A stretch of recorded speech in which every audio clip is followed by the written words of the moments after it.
You're not audible to me properly.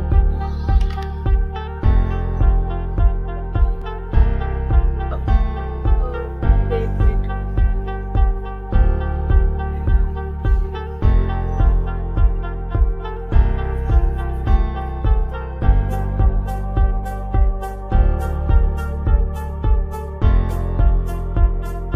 I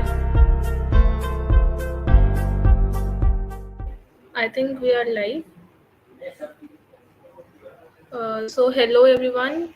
I Aishwarya invite you in another HTM Qubit session. HTM Qubits are series of sessions that provide great insights to hackers and are designed to improve their technical, non-technical, and soft skills all together. Today we have with us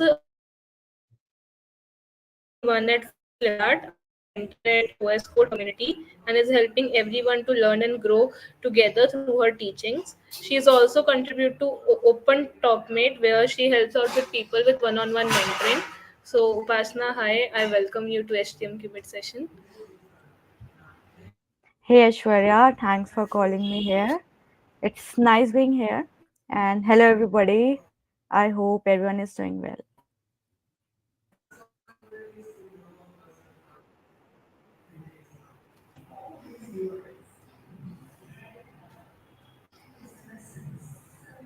So you can start with the session. Okay. So hey everybody, myself Upasana Singh. And let's start today's session. It will be about DSA, how you can excel in DSA, and how in long term DSA can help you to achieve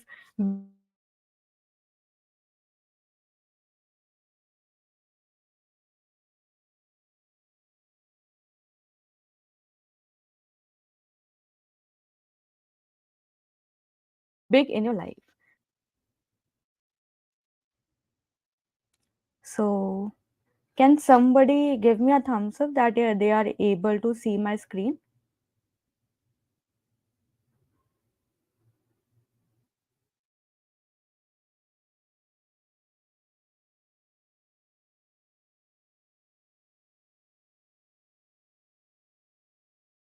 Assuming that screen is visible to everyone. Greetings everyone and welcome to the YouTube live with me. And today, before going ahead, let's start with my own intro. Let me tell you about myself so that you can trust the process more. So I'm Upasana Singh, currently SD1 engineer at Flipkart. And for me, Flipkart have been great to work with. Apart from that, this I did my internship with Flipkart only, and I graduated from Banasali Vidyapit. I'm a 2022 batch student. So apart from doing the job, I also mentor. I'm also a mentor at OSCode community, and I'm also a co-founder of Hiren. So right now, I'm focusing on building my own startup. Talking about my college years, so I have explored a lot, solved so many DSA questions, participated in various hackathons, just so many hackathons, and did a lot more. I explored as much as I can. So we'll be putting my all that experience to you guys, so that you can also explore your college life and achieve whatever you want at the end of your college.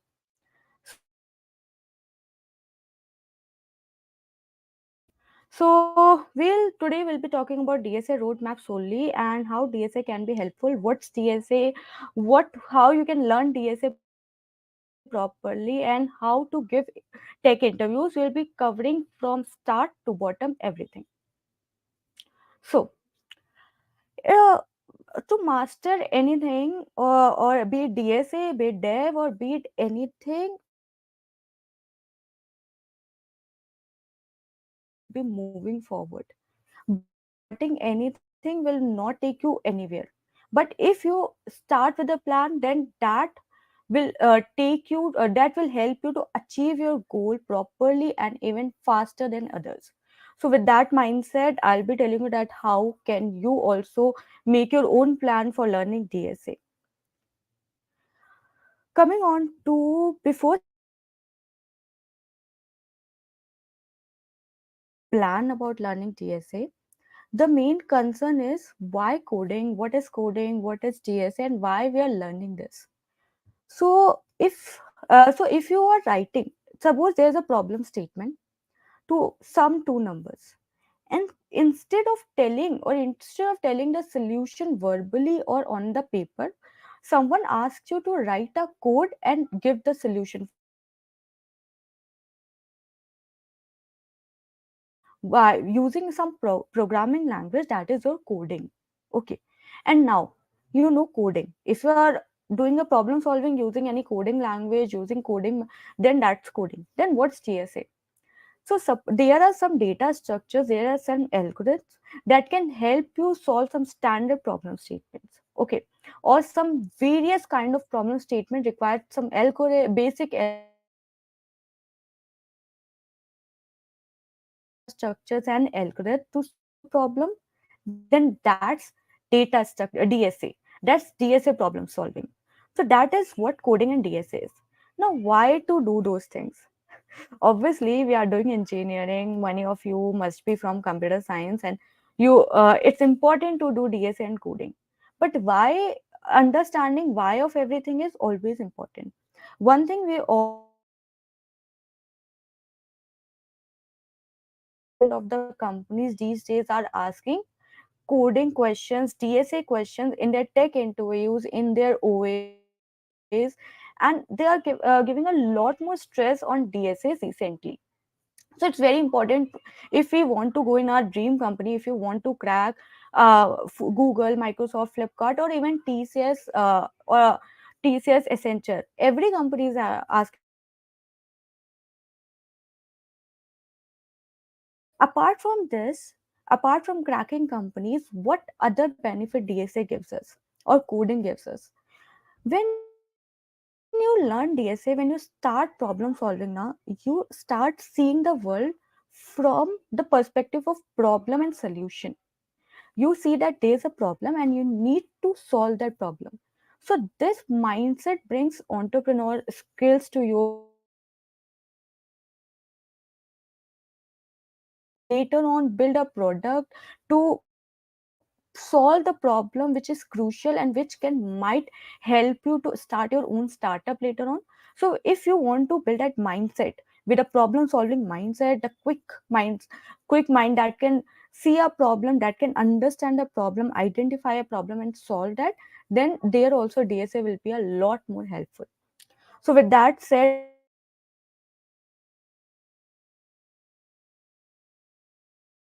now we'll be moving to how to do these things. So let's move on to those things. First of all, the first step will be to choosing a programming language, because if you don't have a programming language, you don't won't be able to code. So first, we need to choose a programming language. Now, to select a programming language, you can select any one of the most loved programming language when it comes to DSA. So you can choose any one. There's no preference, there's no priority of Python to C++. No, all are on the same level. You can choose any one or based on your preference, based on your likings and future preferences. Okay. So first, you chose a programming language after exploring a bit that Python have this, future is this,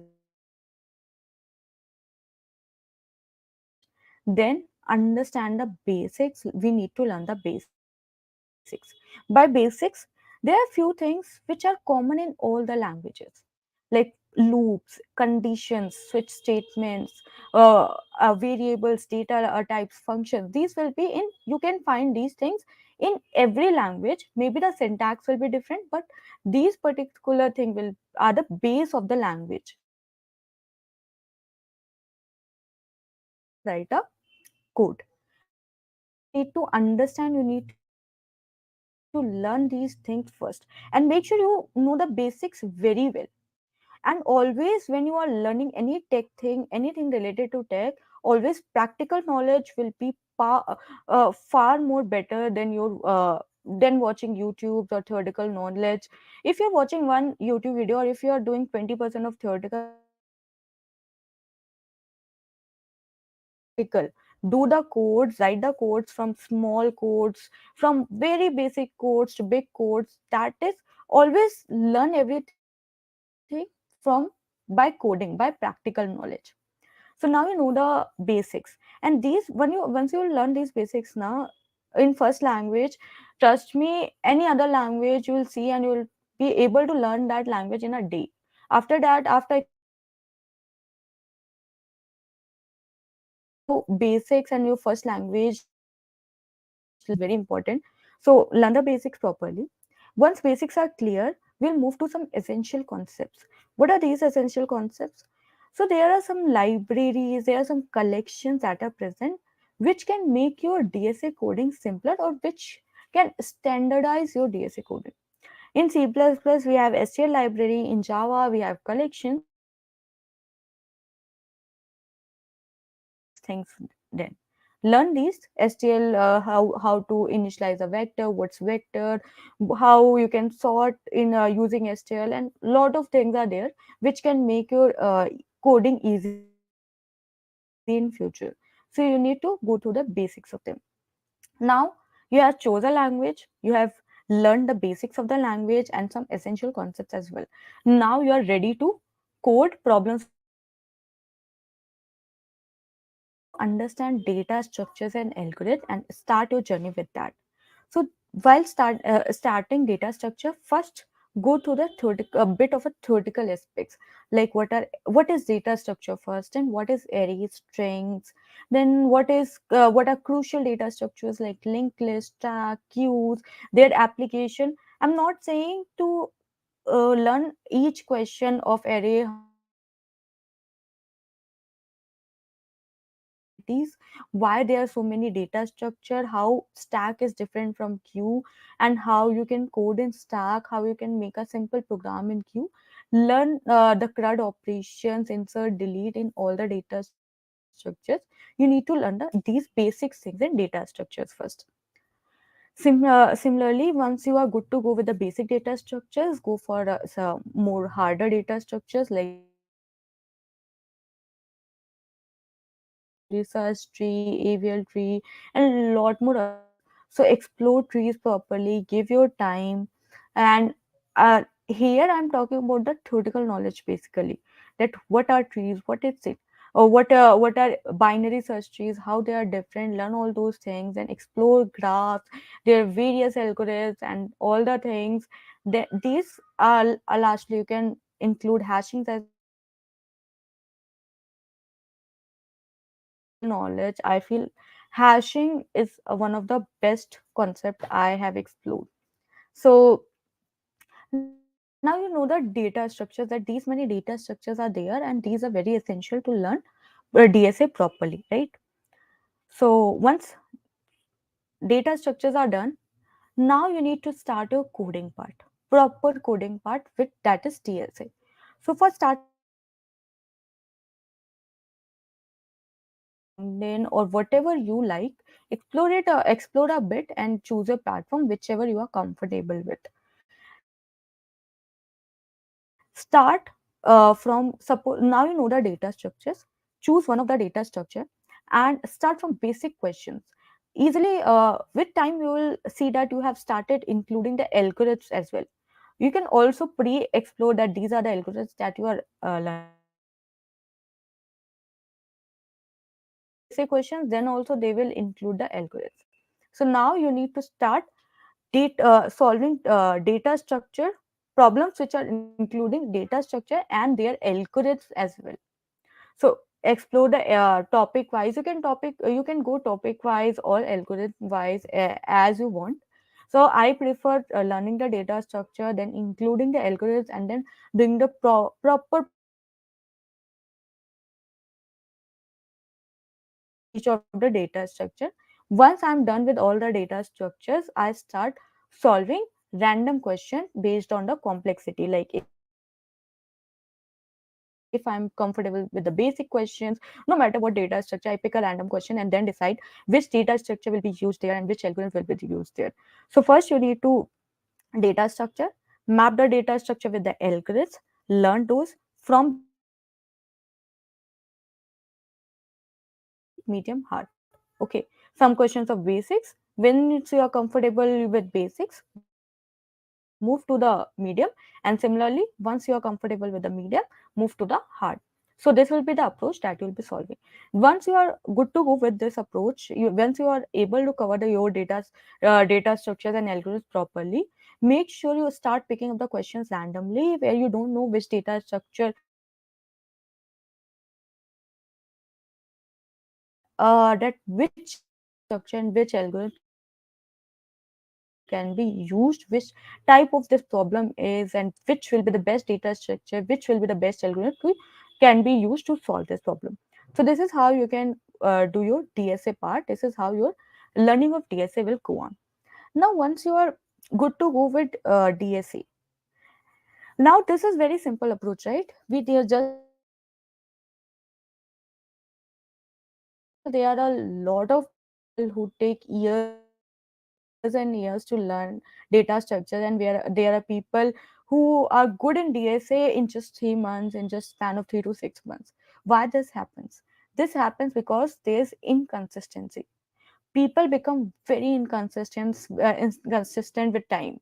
They do DSA for a week with so much enthusiasm, so much excitement, and then after a week it's a shutdown. And then they, after a month or 2 weeks, they start again, solve those questions, solve that level of questions again, and then again shutdown. So they are in the same level and they are stuck in the loop. So that is why they are taking years and years and still they are not able to learn the data structures. So you need to avoid that thing. When it comes to learning DSA, consistency will help you to create your platform where you will be coding, make your plan that how you will be proceeding with DSA, and no matter how many questions you are solving, maybe you are solving one question a day, 2 questions a day, that is more than enough if you are solving them consistently, if you're consistent with your things. So always stick with your platform, stick with the number of questions, or you can say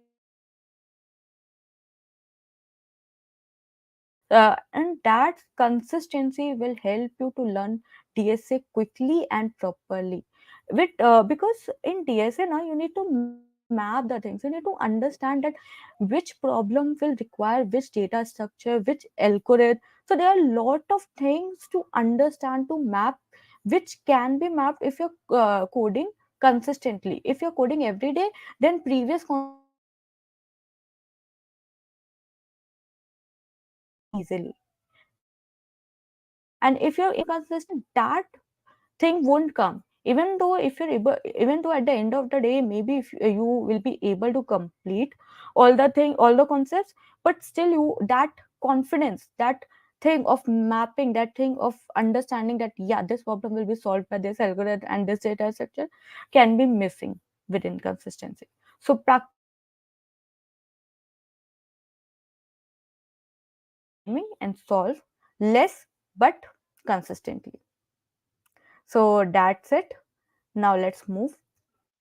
Now suppose we are we are done with the DSA. We have learned a lot. Now we are just daily solving to keep that concept fresh, right? Now there's one thing that you need to be prepared about is OS and your tech interviews. So recently I have started giving contests on CodeChef. So since giving contest helps you to learn the time bound coding, and it helps you to manage lot of stress and stress that comes when you are giving the OS.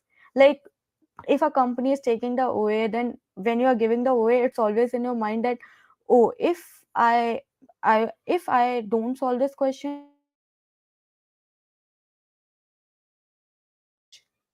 So in order to manage those things, in order to learn that how to tackle, how to be calm at OS, start giving the contests. When you will give the contest, you will do the time bound coding, you will feel the stress, and you will be able to slowly manage these things. You will be able to solve 3 questions in an hour or more questions in an hour, and medium level to hard level questions in an hour. So it will be very helpful for you. One thing, do the contest, then mock interviews. Take your friend and ask him to take the mock interview. You're uh, always in coding, we do pair codings and something. So you can choose and your one friend request him to take the mock interview of yours. This will help you to visualize the real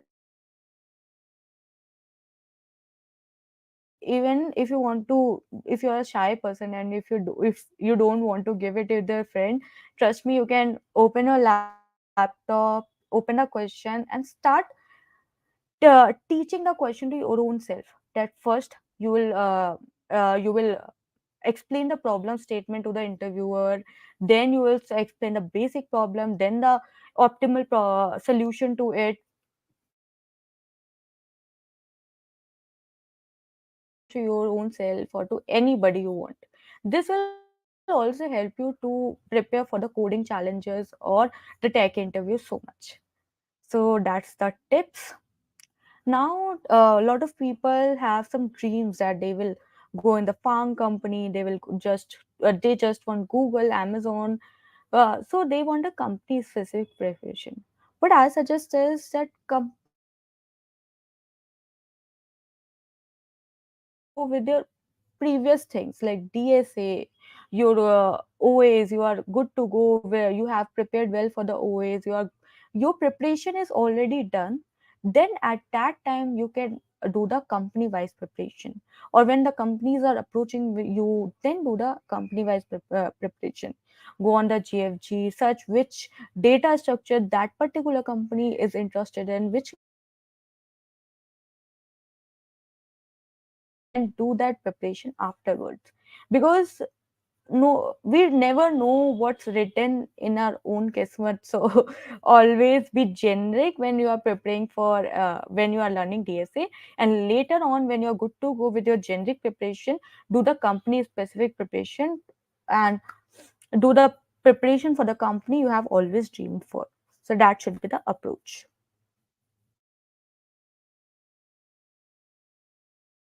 So throughout we were talking about tech, coding, and now I'm talking about soft skills and communications. Why, right? So there's a thing like when you are talking to the interviewer, and if no matter how much technical knowledge you have, sometimes things get ruined because your soft skills or communication skills were not good. So always give a bit attention to your soft skills and communication skills as well.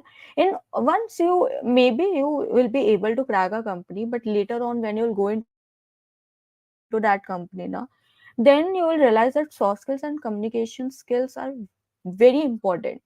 They will keep you sometimes they can even help you to keep a head in your own company. So you should know that how you can present your thoughts, whatever you are thinking, clearly to the interviewer sitting in front of you. How you can do the collaborative coding. Sometimes you can get stuck at a problem. At that time, interviewer starts giving some hint, and if you are able to catch those string, now that is a impressive thing. That doesn't show the negative thing.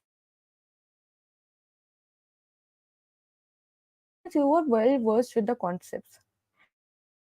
So that collaborative, that will only come when you have a good soft skills and communication skills. So always know that how you can do the collaborative coding. So also always know that what will be the efficient approach to problem solving, and if you don't know any problem, then how to tackle that solution, how to answer the theoretical tech questions. You should know all these things. And also a bit of general communication skills are also required, so that you can communicate confidently. So that's how soft skills and communication skills will play a role in your DSA journey. So that's it. I hope now you are clear with how you need to approach DSA. So that's it for you. Thank you for coming. That's it from my side. You can follow me on LinkedIn or you can reach out to me on my email ID for any doubts. Hi. Is it over? Hello.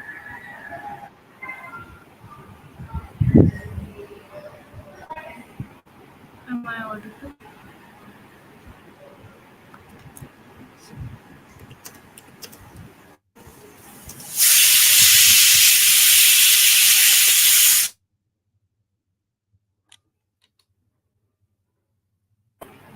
Hello. Yeah, hello. So thank you, Pas. Am I audible? Yeah, you are audible. Okay. So thank you, Pasna. It was a great session, and I really hope the students can get to know about DSA. And being a college student myself in second year, it was a very Uh, needed session to crack the interviews. So thank you so much for having this session. yeah, it was great being here. Thanks for inviting. That's great. I think we can end the stream now.